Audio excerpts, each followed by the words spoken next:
Dans une de nos précédentes vidéos, nous vous avions dit que vouloir réussir et ne pas vouloir travailler dur est semblable au fait d'aimer le miel sans avoir les kilos d'affronter les abeilles.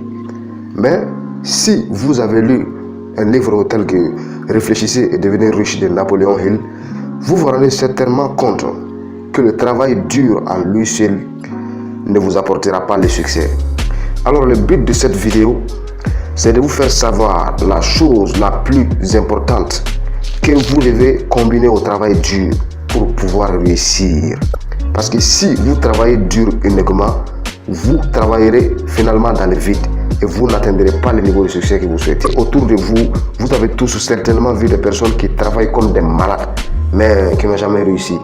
Alors donc, pour éviter ce genre de pièges, restez jusqu'à la fin de cette vidéo. On se retrouve donc dans quelques instants après le générique.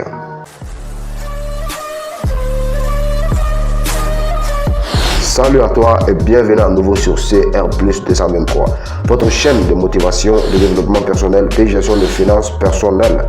Votre succès, c'est le nôtre, raison pour laquelle nous partageons ici avec vous l'ensemble des clés qui vous permettront d'ouvrir les portes du succès. Nous voici donc à notre 9e épisode. Alors si vous n'avez pas encore regardé les 7 premières, je vous invite à aller les regarder car c'est successif. Et n'oubliez pas de vous abonner pour être au courant de la sortie de nos prochaines vidéos et pour faire partie de cette belle aventure. Alors si cela est fait, je vous remercie.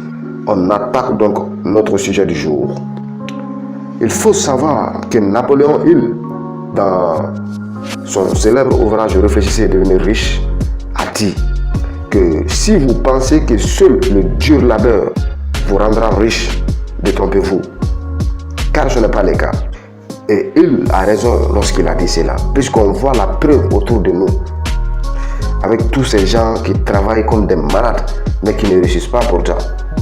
C'est parce qu'ils ont oublié ou parce qu'ils ne savent pas un point qui est très intéressant et qui complète le côté travail dur. Et sans cela, le travail dur ne t'amènera nulle part, à part être frustré, toujours se plaindre, mais jamais être satisfait de sa situation actuelle, financière et tout autre.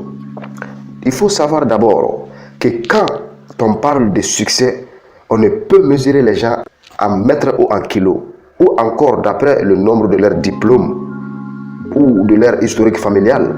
Lorsqu'il s'agit de succès, les gens sont jugés à la grandeur de leur pensée. Car tout simplement, c'est la grandeur de nos pensées qui détermine la grandeur de nos réalisations.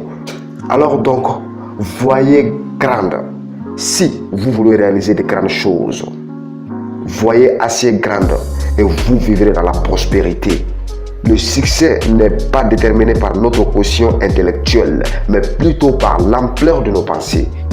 La grosseur du compte en banque, de même que le degré du bonheur et de satisfaction que connaît une personne, sont directement proportionnels à l'ampleur des pensées développées par cette personne. Sachez donc que votre vie actuelle n'est autre chose que le résultat de vos pensées antérieures. Et de même, votre vie future sera le résultat de vos pensées actuelles. Si vous développez donc vos pensées dans la médiocrité, vous aurez une vie médiocre dans le futur. Mais par contre, si vous développez en vous une pensée de roi, une vision de ouf, vous n'allez que réaliser de très grandes choses. Oui, c'est ainsi que vous atteindrez la grandeur. Nos pensées dirigent notre vie. Nos réalisations dépendront des objectifs que nous nous sommes fixés.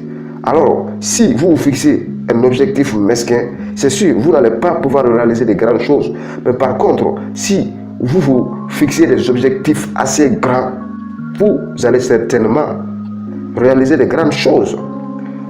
Alors donc, pour réussir, le plus important, c'est votre état d'esprit.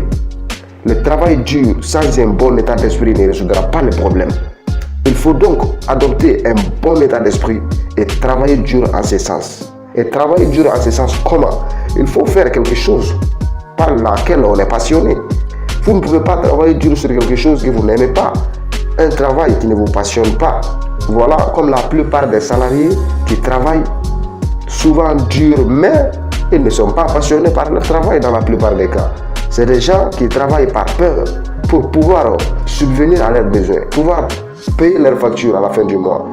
Donc ils se sentent obligés de travailler en quelque sorte, mais ils ne sont pas forcément passionnés de leur travail. Donc très difficile de réussir là-dedans. Dans une de nos précédentes vidéos, nous avons dit que les Bezos, les Bill Gates et consorts, ils ont laissé ce qu'ils avaient pour se diriger vers leur passion. Et c'est en faisant leur passion qu'ils ont réussi à devenir les hommes les plus riches. Mais en faisant leur boulot qu'ils faisaient auparavant, ce n'étaient pas les choses par lesquelles ils étaient passionnés. C'est pourquoi ils ont laissé ces choses pour se tourner vers leur passion. C'est plus facile d'avancer en faisant un travail que vous aimez, franchement.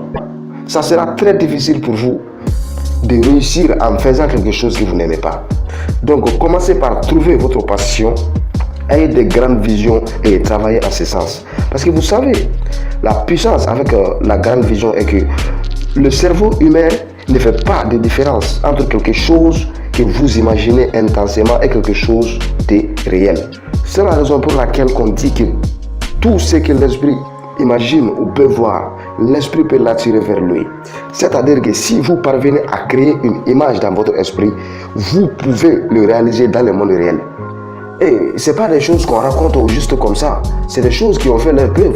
Il y a des études qui ont été menées en ce sens. Par exemple, une étude a été menée à l'université de Chicago. L'étude comportait 3 groupes d'individus qui se sont rendus sur un terrain de basketball et pour pratiquer les lancers. Donc ils devraient lancer chacun la balle 3 fois en essayant de le mettre dans le panier. Après le test, les chercheurs leur ont dit de rentrer chez eux et de revenir un mois après, 30 jours après.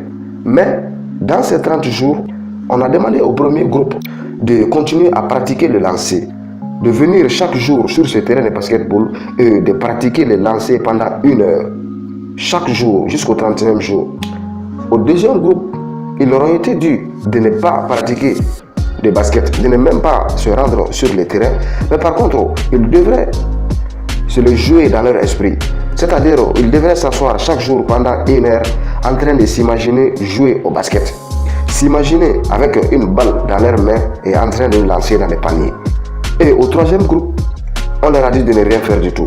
Pas de pratique, pas de pensée, pas d'imagination. De ne même pas penser au basket, de ne pas mettre leurs pieds sur le terrain de basket. Et ça, jusqu'à 1 mois. Alors, une fois que les 30 jours se sont écoulés, ils se sont retrouvés sur le terrain.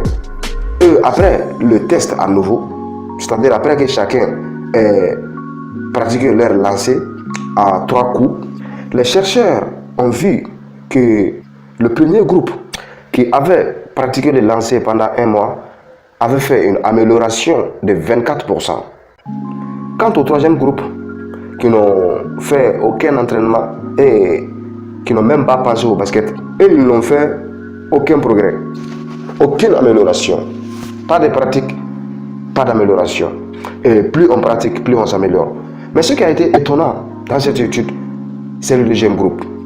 Eux qui n'ont fait que s'imaginer mettre le bal dans les paniers pendant 1 mois. Vous savez, ils ont eu une amélioration de 23%. Seulement 1% de différence par rapport au premier groupe. Est-ce que vous vous rendez donc compte du pouvoir, de la puissance de l'imagination, de nos pensées? Nos pensées sont des faits. Il suffit seulement de travailler ensuite en ce sens pour pouvoir les savoir.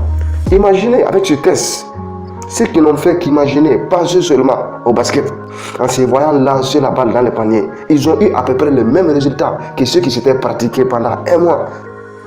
Alors, mes chers frères et sœurs, voyez assez grand dans tout ce que vous voulez faire. C'est l'une des clés de la réussite. L'un des meilleurs secrets de la réussite. Il faut vous en servir. Et n'ayez pas peur.